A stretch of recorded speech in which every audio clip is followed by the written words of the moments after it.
And now, over a year later, we have that data that Dr. Stephen Smith promised. In a new study, Smith and 3 other medical experts prove what he and this show have been telling you for more than a year, that hydroxychloroquine can save lives.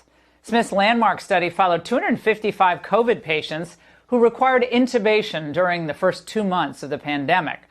And it found that increased doses of co-administered hydroxychloroquine and azithromycin were associated with a greater than 100% increase in survival. Here now, Dr. Stephen Smith, founder of the Smith Center for Infectious Diseases and Urban Health.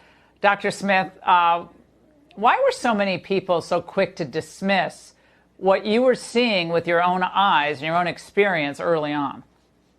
There was a lot of fear. I mean, obviously there was strange political reasons that I'll never understand.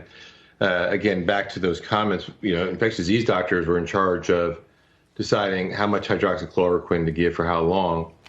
The early reports on how much to give were very low. The early suggestions based off of pharmacokinetic studies, very, very low, 2,400 milligrams over 5 days. And I turned to our pharmacist, Steve Smoke at St. Barnabas, and I said, I got people that are literally more than 4 times difference in weight. One or both groups getting the wrong dose. And so I started reading it, and then, of course, Dr. Raoul and colleagues came out with their regimen, which is still not a high dose. I always say higher dose because it's not a high dose of hydroxychloroquine. It's 6,000 milligrams over 10 days. That's nothing compared to what any lupus patient or any rheumatoid arthritis patient takes, because one, that daily dose is not particularly high, but 2, more importantly, the drug builds up for 200 days. So, you're taking 400 a day, which is, say a lower dose. You pass 600 to 6,000 way, by 20 days easily, and you keep going up higher in the tissues.